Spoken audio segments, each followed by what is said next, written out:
आपने 8,000 ऐसी थेरेपीज और सर्जरीज करी हैं। कब आपको लगता है ये सर्जरी नहीं करनी चाहिए? अगर पेशेंट ऑलरेडी कैंसर का है, क्या सर ये एक लाइफ सेविंग ट्रीटमेंट है? कई इंडिकेशन ऐसे हैं जहां पर ये लाइफ सेविंग ट्रीटमेंट है। पीपल अबव 70, 75 जिनके घुटनों में नॉर्मली दर्द शुरू हो जाता है, पीठ पर दर्द शुरू हो जाता है, is this surgery safe for them also? ज्यादातर स्टेम सेल थेरेपी और सेल बेस्ड थेरेपीज का प्रयोग एल्डरली पीपल में ही हो रहा है। सर आपके हिसाब से क्या एक पैरालाइज पेशेंट के अंदर भी ट्रीटमेंट काम कर सकता है? एक बार पेशेंट को स्पाइनल कॉर्ड इंजरी हुई, और जब आपकी बातें सुनता हूँ तो सर मिरेकल से कम नहीं लगता कि 32 साल पुराना पेशेंट जिसके गनशॉट हुआ था और आज वो चलने की सोच भी सकता है। सर इंश्योरेंस कितना काम करता है इस वाले ट्रीटमेंट के अंदर? इंश्योरेंस का काफी डूबियस हिसाब किताब है।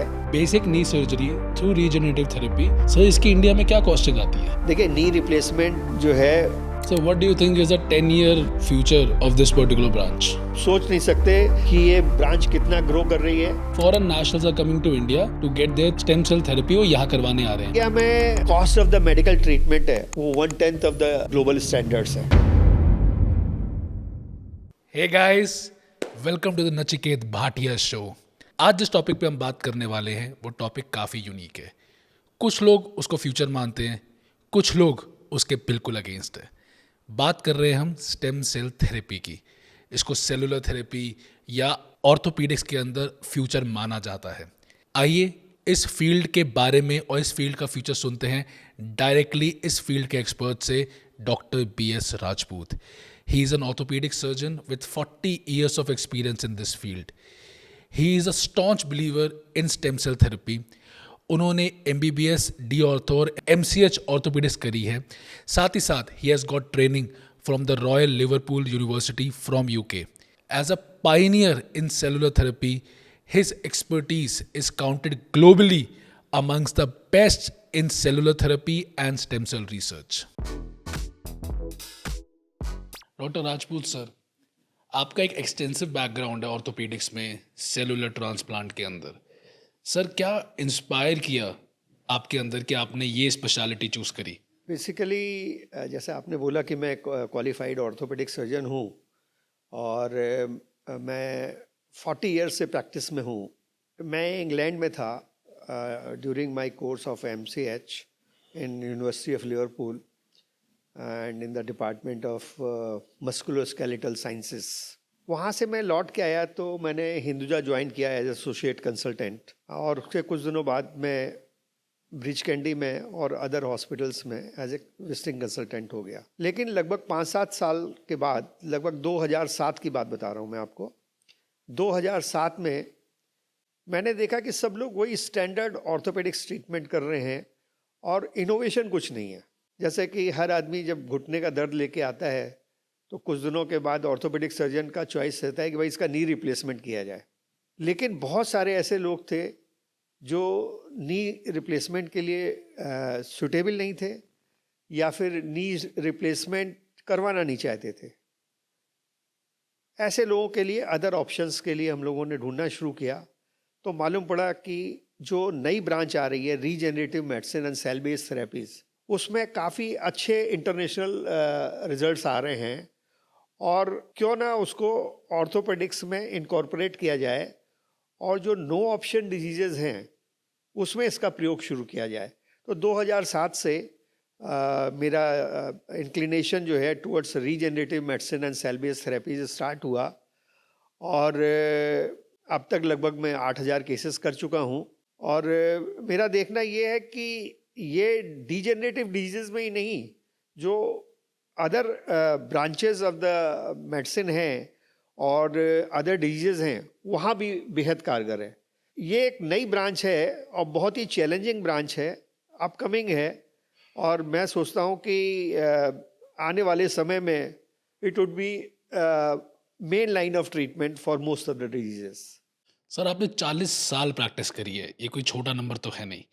ऑफ कोर्स आपने जनरेशन्स देखी हैं, तो सर इतने टाइम में ऑफ कोर्स एक टेक्नोलॉजी और पेशेंट केयर में काफ़ी बदलाव आया है। आपको सर कौन से ऐसे स्ट्राइकिंग चेंजेस दिखते हैं जो शायद पेशेंट केयर के अंदर आए हैं थ्रू टेक्नोलॉजी या किसी भी अलग मीडियम के थ्रू पेशेंट केयर में ऐसे बदलाव जो आपको लगा कि यस दिस हैज़ ये काफ़ी एक्सीलेंट बदलाव है? आपने बहुत सही सवाल पूछा है। एक्चुअली हम लोग ट्रेडिशनल मेडिकल कोर्स के थ्रू पढ़ करके आए यहाँ पर, और जो किताबों में लिखा था वही किया। लेकिन समय के साथ जो मन में एक इच्छा होती है कि भाई कुछ भी इम्प्रूवमेंट लाया जाए, पेशेंट केयर में इम्प्रूवमेंट लाया जाए, उसके आउटकम में लाया जाए, उसकी सेफ्टी में लाया जाए, और पेशेंट को मरने से बचाया जाए, सबसे इम्पॉर्टेंट चीज़ है। जब ये बातें एक डॉक्टर के दिमाग में होती हैं तो वो उसके हिसाब से ही सोचता है, क्योंकि पैसा एक अलग चीज़ होती है और एक आपका पर्सनल सेटिस्फेक्शन होता है, वो एक अलग चीज़ होती है। तो अभी पहले क्या होता था कि आपको कोई भी बीमारी हुई और आपने उसकी तुरंत दवा दे दी, मतलब जैसे बुखार हुआ तो आपने उसको पैरासीटामोल दे दिया।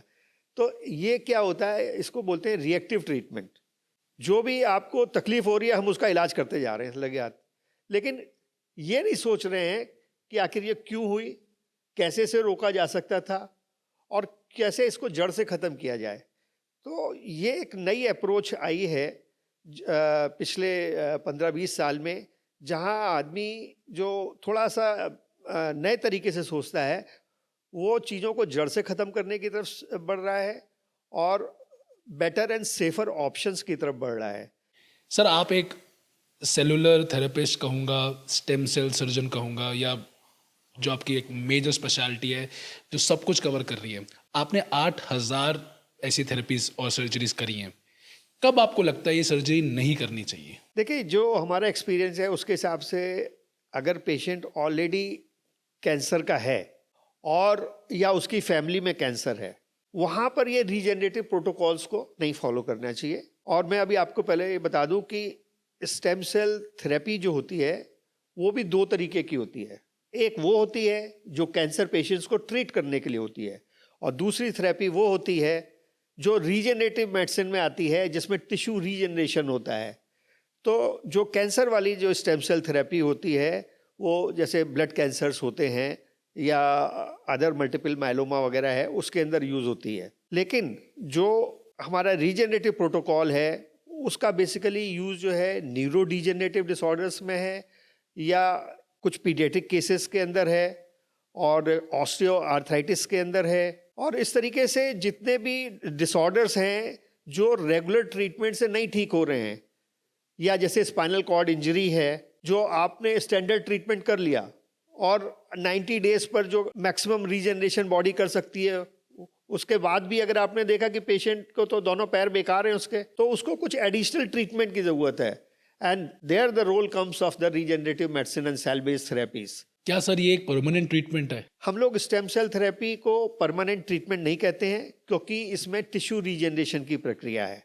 यानी कि कोई चीज़ अगर मान लीजिए एजिंग प्रोसेस की तरफ जा रही है और डे बाई डे ख़राब हो रही है, तो हम उसको रिपेयर कर सकते हैं टू ए सर्टेन लिमिट, लेकिन हम नया नहीं कर सकते। इसलिए हम इसको परमानेंट नहीं कहते हैं, और इसको हमारे हिसाब से एक से ज़्यादा थेरेपीज़ की ज़रूरत पड़ सकती है। और ये थेरेपीज़ जो है हो सकता है कि पहले साल में 3-4 बार ज़रूरत पड़े, और हो सकता है कि 1-2 साल में एक बार की भी ज़रूरत पड़े। ये केस टू केस डिपेंड करता है, इंडिकेशन पे डिपेंड करता है। लेकिन ये है कि ये एक सेफ एंड साउंड प्रोसीजर है जो पेशेंट को कोई नुकसान नहीं पहुंचाता है, और टचवुड हमारे किसी भी केसेस में कोई कॉम्प्लिकेशन नहीं हुआ है। वो बात अलग है कि उसका जो एफिकेसी है वो केस टू केस चेंज होती है। क्या सर ये एक लाइफ सेविंग ट्रीटमेंट है? डेफिनेटली मैं कह सकता हूँ कि कई इंडिकेशन ऐसे हैं जहाँ पर ये लाइफ सेविंग ट्रीटमेंट है। क्योंकि अगर आप ये देखें कि जो जैसे मेरा पाइनियर वर्क है ड्यूशेन मस्कुलर डिस्ट्रॉफी पे, और हज़ारों केसेस मैंने किए हैं, और इंडिया में सबसे पहले स्टेम सेल का प्रयोग जो ड्यूशेन मस्कुलर डिस्ट्रॉफी में शुरू हुआ वो मैंने ही किया, और मेरा इंटरनेशनल पीयर रिव्यूड जर्नल के अंदर पब्लिकेशन भी आया। और जो स्टैंडर्ड इंफॉर्मेशन है बुक्स के अंदर कि ड्यूशेन मस्कुलर डिस्ट्रॉफी के बच्चे 13 से 23 के बीच में 99% एक्सपायर कर जाते हैं, क्योंकि ये जो बीमारी है ये हाथ और पैर को छोड़ करके उनके हार्ट और लंग में चली जाती है और कार्डियो रेस्पिरेटरी फेलियर हो जाता है। लेकिन जब हम लोगों ने स्टेम सेल थेरेपी की तो ये देखा कि इन लोगों की जो मसल डीजनरेशन था वो ऑलमोस्ट रुक गया, और इवन जो है 25 से 50% तक उनकी खोई हुई पावर वापस आई साल भर के अंदर। तो हम लोगों ने पाया कि ये तो ऐसा ट्रीटमेंट है जो डिजीज़ के कोर्स को मॉडिफाई कर सकता है। तो हम लोगों ने इसको एक प्रोटोकॉल बनाया कि भाई पहले साल में आप 3 से 4 बार लीजिए 3-3 महीने पे, और उसके बाद साल में एक सेशन लेते रहिए, जिससे कि आपकी मसल डिजेनरेट नहीं हो, ऑलमोस्ट मेंटेन रहे। तो इस तरीके से मैंने देखा कि कुछ हमारे पेशेंट जो है 15-15 साल से जो ट्रीटमेंट ले रहे हैं, और अब उनकी उम्र 30 के ऊपर हो गई है, और उनके शादी भी हो गई, कुछ के बच्चे भी हो गए। तो मतलब ये कि it can be use as a disease modifying protocol या डिजीज मॉडिफाइंग थेरेपी, जहाँ जो आपकी बुक की नॉलेज कहती है कि 100% डेथ है, वहाँ आपने उसको डिफाई किया है, और आप उनको नॉर्मलसी की तरफ लेके जा रहे हैं, उनकी क्वालिटी ऑफ लाइफ को बेहतर कर रहे हैं, उनकी एक्सटेंशन ऑफ लाइफ दे रहे हैं उनको। So this is all the thing. Sir, किस एज ग्रुप तक ये थेरेपी या सर्जरी सेफ रहती है? क्या पीपल अबव 70-75 जिनके घुटनों में नॉर्मली दर्द शुरू हो जाता है, पीठ पे दर्द शुरू हो जाता है, is this surgery safe for them also? वैसे मैं इसका जवाब ऐसे भी दे सकता हूँ कि ज़्यादातर इस स्टेम सेल थेरेपी और सेल बेस्ड थेरेपीज का प्रयोग एल्डरली पीपल में ही हो रहा है, and it is safe up to any age. तो गवर्नमेंट ऑफ इंडिया इस पर्टिकुलर सेगमेंट के लिए और क्या इनिशिएटिव्स ले रही है? काफ़ी रिसर्चेज इंडिया में चल रही हैं, और काफ़ी प्रोडक्ट जो है पाइपलाइन में है अप्रूवल के। और अगर हम ये देखें कि इंडियन गवर्नमेंट ने ऑलरेडी जैसे नी के लिए एलोजेनिक स्टेम सेल अप्रूव की हुई है, और क्रिटिकल लिम्ब इस्कीमिया के लिए अप्रूव की हुई है, और आई के केसेस में लिम्बल स्टेम सेल्स हैं उनको अप्रूव किया हुआ है। तो ये तो अप्रूवल के प्रोसेस में आ रहा है। दूसरा क्या है कि गवर्नमेंट ऑफ इंडिया जो ये बायोटेक्नोलॉजी सेक्टर है, और ख़ास तौर से स्टेम सेल रिसर्च, इसके अंदर बहुत फंडिंग कर रही है, और बहुत यंग साइंटिस्ट को मदद कर रही है।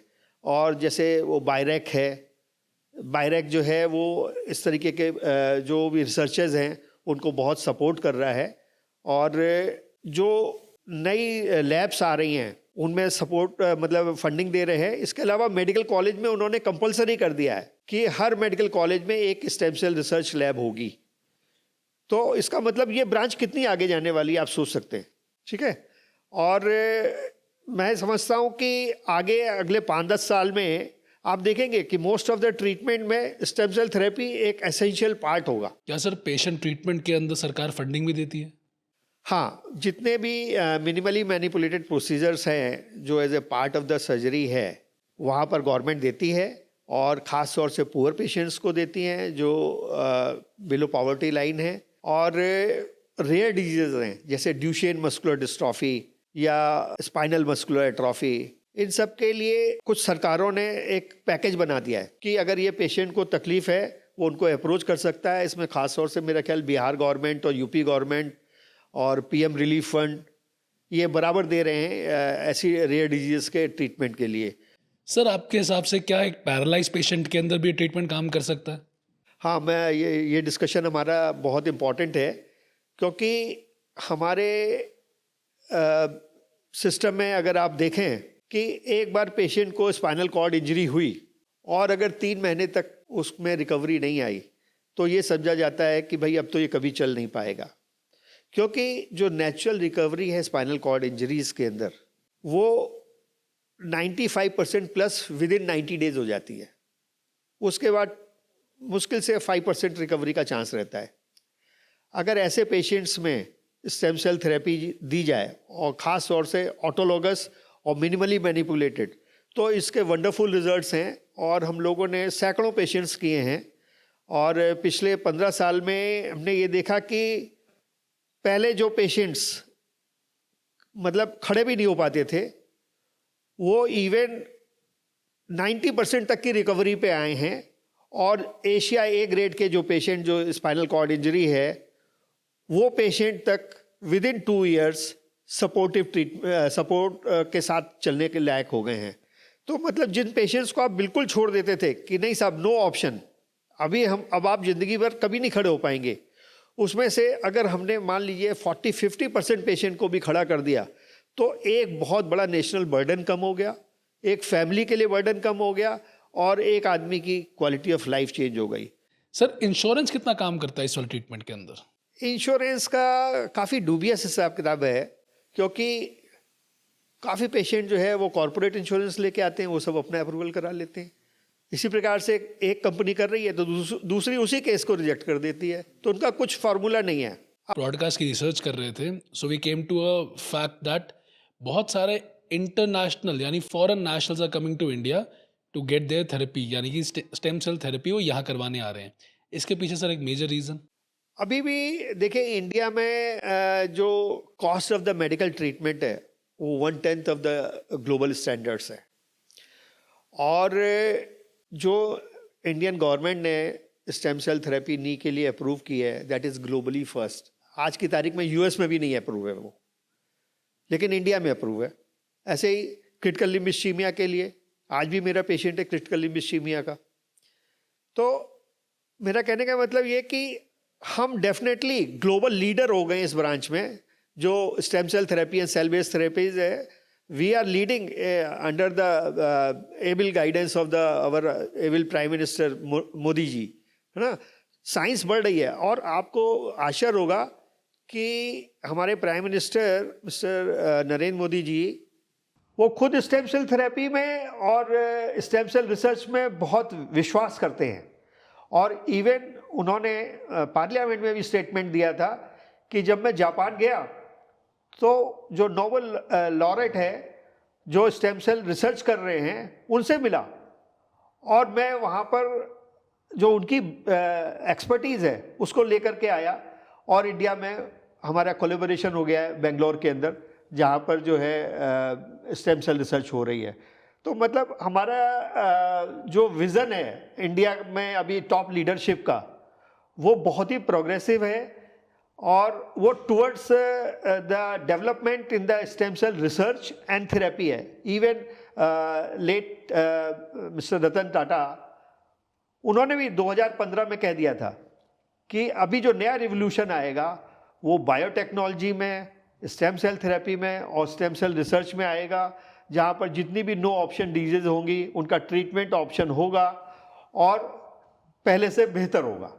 सर अगर मैं आपसे पूछूं कि दैट एक बेसिक नी surgery through regenerative therapy, sir इसकी इंडिया में क्या कॉस्टिंग आती है? देखिए नी रिप्लेसमेंट जो है कहीं पर भी आप कराते हैं तो 2.5-3 लाख रुपए खर्चा होते हैं सिंगल नी के, और जो गवर्नमेंट ने स्टेम सेल का इंजेक्शन अप्रूव किया है उस सिंगल इंजेक्शन की कॉस्ट 1,25,000 रुपये, ठीक है। और एक बार पेशेंट को नी में लगता है तो मानी बात है कुछ अदर एक्सपेंसेस भी 25-50,000 रुपये अलग एक्सपेंसेस भी आएंगे, हॉस्पिटल भी चार्ज करेगा, कुछ ओटी भी चार्ज करेगा, ये सब।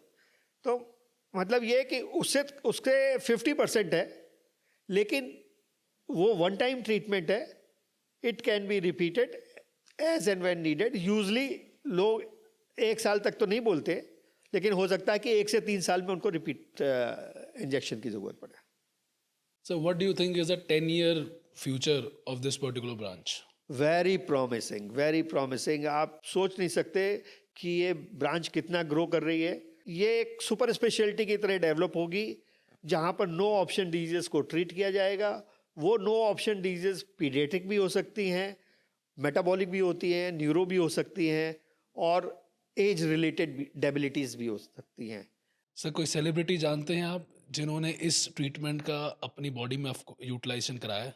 जहाँ तक सेलिब्रिटीज़ का सवाल है, इंडिया ही नहीं ग्लोबल सेलिब्रिटीज़ प्रेफर करती हैं regenerative medicine and cell based therapies को, और इसमें सबसे इम्पोर्टेंट नाम आता है क्रिस्टियानो रोनाल्डो का, जिनकी काफ़ी इंजरीज हुई और उन्होंने हर बार जो है स्टेम सेल थेरेपी और रीजनरेटिव मेडिसिन को ही प्रेफर किया, और ख़ास तौर से उनकी नी इंजरी जो कि उनके लिए उनके कैरियर के लिए एक चैलेंज हो सकती थी, उसमें उन्होंने स्टेम सेल थेरेपी कराई, और उन्होंने देखा कि जो रेगुलर नी सर्जरीज़ हैं उनमें 3 to 6 मंथ्स में रिकवरी होती है, जबकि इसके अंदर जो है 3 to 6 वीक्स में रिकवरी होती है, और विद इन 3 मंथ्स ही went back to his main game.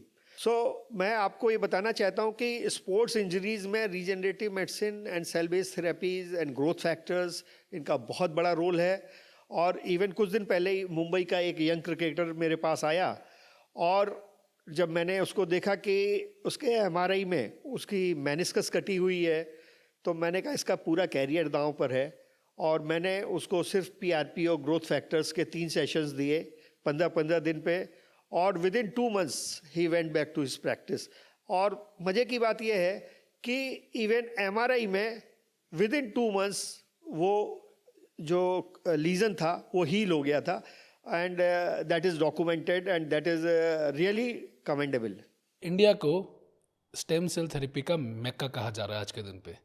Sir मैं आपसे रीज़न जानना चाहूँगा कि ऐसा क्यों। इंडिया को मैका कह रहे हैं आप, थैंक्स अ लॉट।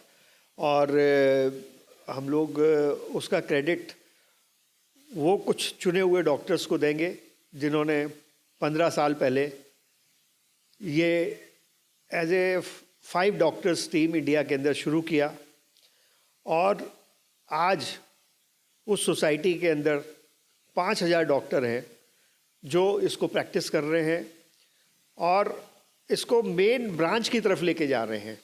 इम्पॉर्टेंट चीज़ ये है कि जो भी इसका ट्रेनिंग है वो इंडिया में इतनी तेज़ी से बढ़ रहा है, जितने भी मेडिकल कॉलेजेस आ रहे हैं वो अपने यहाँ नया डिपार्टमेंट बना रहे हैं, डिपार्टमेंट ऑफ रीजनरेटिव मेडिसिन, जो कि इसमें सुपर स्पेशलिटी की तरफ एस्टेब्लिश करेगा और इसको NMC से अप्रूवल भी अप्लाई किया जाएगा कि ताकि ये सुपर स्पेशलिटी जो है वो इंडिया में as the main course of the science हो जाए और मेडिकल साइंस का एक प्रॉपर सब्जेक्ट हो जाए। You will be surprise to know कि आजकल जितनी भी टेक्स्ट बुक्स हैं जिनको हम पढ़ करके यहाँ तक आए हैं, जैसे हैरिसन है या कैम्बेल है, इन सब में स्टेम सेल थेरेपी और सेल बेस्ड थेरेपीज़ का स्पेशल चैप्टर लगाया गया है, और ख़ास तौर से हर डिजीज़ के एंड में कि भाई ये डिजीज़ है, उसका ये स्टैंडर्ड ट्रीटमेंट है और न्यूअर ऑप्शन ऑफ ट्रीटमेंट में ये है। तो आप ये समझिए कि इंटरनेशनली जो है इतना उसको इम्पोर्टेंस दी जा रही है, और इंडिया में चूँकि इसको प्रैक्टिस करने वाले लोग डे बाई डे बढ़ रहे हैं, और उसमें सोसाइटी का भी रोल है। जो Indian society of regenerative sciences है वो काफ़ी एग्रेसिवली वर्क कर रही है। हर साल जो है उसकी इंटरनेशनल कॉन्फ्रेंस होती है और डिफरेंट ब्रांचेस के एक्सपर्ट्स को हम लोग बुलाते हैं और उनका जो एक्सपीरियंस होता है वो हम लोग शेयर करते हैं। सर अगर मैं बात करूं यंग डॉक्टर्स की जो इस फील्ड को आगे जाके चूज़ कर सकते हैं, तो अगर एक MBBS डॉक्टर को इस फील्ड को चूज़ करना है तो आप उसको आज क्या सलाह दे सकते हैं? देखिए, मेरे हिसाब से stem cell therapy and regenerative medicine जो है ये एक अपने आप में एक सुपर स्पेशलिटी ब्रांच है। तो आपको कायदे से एक पोस्ट ग्रेजुएशन सबसे पहले मेन लाइन में करना चाहिए, चाहे आप MS करें, MD करें, DORT करें, कुछ भी करें, ठीक है, वो करिए। उसके बाद अगर आप ऑर्थोपेडिक्स में हैं तो आप ऑर्थोबायोलॉजिक्स में सुपर स्पेशलिस्ट हो जाइए, ठीक है। और अगर आप मेडिसिन या जनरल सर्जरी में हैं तो आप भी अपनी ब्रांच एक सिलेक्ट कर सकते हैं। लेकिन मेरे हिसाब से आपको सबसे पहले अपनी कोर ब्रांच में सुपर स्पेशलिटी डेवलप करनी चाहिए, MS, MD, DORT जो भी करना है आपको, ठीक है। और उसके बाद then you go for the regenerative medicine super speciality. Even India में कई जगह ऑलरेडी कोर्सेज हो रहे हैं जो MD के रूप में भी हो रहे हैं, PhD के रूप में भी हो रहे हैं, और इंटरनेशनली भी UK के अंदर हो रहा है कोर्स, और US के अंदर कई जगह कोर्स हो रहा है जो stem cell therapy and regenerative medicine post graduation course करके कहलाता है। अगर आप गूगल पे देखेंगे तो सैकड़ों यूनिवर्सिटीज़ इसको कोर्स को कंडक्ट कर रही हैं। सर आज के दिन पे इस पर्टिकुलर फील्ड के अंदर जॉब्स कहाँ कहाँ अवेलेबल है? तो जो रीजनरेटिव मेडिसिन एक्सपर्ट्स हैं उनकी डे बाई डे डिमांड जो है कॉरपोरेट हॉस्पिटल्स में बढ़ रही है, क्योंकि वो भी साइंस के हिसाब से अपने आप को डिपार्टमेंट को अपग्रेड कर रहे हैं। तो कॉरपोरेट हॉस्पिटल्स में एज ए सुपर स्पेशलिस्ट आप जा सकते हैं, और इसके अलावा आप जो है कॉलेजेस में फैकल्टी बन सकते हैं जो नए डिपार्टमेंट्स खोल रहे हैं। जैसे DY पाटिल ने अपने कई मेडिकल कॉलेजेस में खोला हुआ है, वहाँ सुपर स्पेशलिटी डिपार्टमेंट के आप क्लिनिकल डिवीज़न में जा सकते हैं या उन्हीं के यहाँ रिसर्च भी कर सकते हैं। और ऐसे ही एब्रॉड भी अगर आपने ये स्पेशलिटी सुपर स्पेशलिटी की हुई है और आपके एब्रॉड में चांसेस काफ़ी हैं, वहाँ जितनी भी बड़ी बड़ी यूनिवर्सिटीज़ हैं वो इन लोगों को प्रमोट कर रही हैं। तो सर ये क्वेश्चन हमारी ऑडियंस का फेवरेट क्वेश्चन है। तो सर अगर एक stem cell therapist, surgeon, experienced और फ्रेशर, तो सर दोनों स्टेजेस में वो कितना कमा सकते हैं? देखिए, अगर आप जॉब पे जाएंगे तो आपको कम से कम 2 लाख रुपए महीने से स्टार्ट होगा फ्रेशर के लिए, और एक्सपीरियंस जो है वो 8 से 10 लाख रुपए महीने तक कमा सकता है। और अगर आप प्राइवेट प्रैक्टिस में हैं एंड यू आर नोन, तो आप इससे अच्छा भी कर सकते हैं। वो डिपेंड करता है कि आप किस हॉस्पिटल में कर रहे हैं और क्या प्रोटोकॉल्स हैं आपके, क्या आउटकम है, तो इन सब चीज़ों पे। लेकिन ये कि ये ब्रांच ऐसी है कि जहां आपको खाली बैठने का टाइम नहीं मिलेगा। फेवरेट ब्रांच है। चलिए सर, विद दिस हमारा जो मेन सेगमेंट है सर वो ख़त्म होता है। अब हम आते हैं हमारे फेवरेट सेक्शन पे, वो है रैपिड फायर। तो उसके सर सिर्फ 2 रूल्स हैं। एक, आपको जो भी पहला आंसर मन में आता है वही बताना है और बिल्कुल सच बताना है। तो सर अभी का पहला क्वेश्चन मेरा आपके लिए वो है, what's your proudest achievement in your career? When I saved life of a DMD patient who was destined to die. So what's the best book every doctor should read except medicine? I think every doctor should read Psychology of Money. बिल्कुल ठीक sir. I think financial knowledge, literacy आज के दिन सबसे ज़्यादा important है। तो I love this book. Thank you so much for that. Sir कब आपने डिसाइड किया कि आपको अपनी प्रैक्टिस खोलनी है? This is very important question and actually हमेशा से मेरा सोचना ये रहा है कि पेशेंट को जो भी दो बेस्ट दो, ऐसा मत दो कि कुछ कॉम्प्रोमाइज़ हो। तो मैं 1984 के अंदर जो है, मैं यूपीपीएससी में था, पब्लिक सर्विस कमीशन के थ्रू, और मैं एक छोटे से प्राइमरी हेल्थ सेंटर पे था। कुछ भी फैसिलिटी वहाँ पर नहीं थी और लोगों को खाली पैरासीटामोल और वो दिया जा रहा था सल्फा। ऐसे समय पे मैंने सोचा कि अगर करना है तो अपने बूते पे काम आगे बढ़ाना है और जो भी जन सेवा करनी है या समाज के लिए काम करना है वो एक बेहतर तरीके से करना है, और तब मैंने अपना प्रैक्टिस शुरू किया। सर आपका फेवरेट गाना कौन सा है? आपने काफ़ी डिफ़िकल्ट क्वेश्चन पूछ लिया है, लेकिन गाना वही है जो सब गाते हैं, जब कोई बात बिगड़ जाए तुम देना साथ मेरा। ठीक है sir, with this we come to the end of a podcast. Thank you so much sir. आपने बहुत ही एक इंटरेस्टिंग और नए टॉपिक पे हमसे बात करी है, बहुत सारा नॉलेज भी दिया सर आपने हमको। तो आई थिंक मैं अपनी ऑडियंस की तरफ से बिल्कुल एक धन्यवाद कह सकता हूँ आपका कि सर ये stem cell therapy, I think अगर पब्लिक को इसके बारे में ज़्यादा पता चले तो उनका रिकवरी टाइम, उनका ट्रीटमेंट बहुत अच्छा और बहुत ज़्यादा इफेक्टिव हो सकता है। So thank you so much sir, means a lot. And thank you so much guys. अगर आपको आज का पॉडकास्ट पसंद आया या कोई कमेंट्स है या फीडबैक है, प्लीज़ कमेंट बॉक्स में ज़रूर लिखिए। आप किसको चाहते हैं कि वो should be the next guest for our podcast, please लिखिए कमेंट सेक्शन के अंदर। और अगर आज का पॉडकास्ट पसंद आया या कोई फ्रेंड है जिसको ट्रीटमेंट की ज़रूरत है बट समझ नहीं आ रहा कि कौन सा लेटेस्ट ट्रीटमेंट यूटिलाइज करना चाहिए, तो आज का स्टेम सेल थेरेपी वाला पॉडकास्ट उनके साथ शेयर करिए। बाकी लाइक सब्सक्राइब करना मत भूलना प्लीज़। थोड़ा सब्सक्राइबर बेस बढ़ाओ यार, मज़ा आएगा फिर और करने के अंदर। So thank you so much everyone, God bless you and best of luck.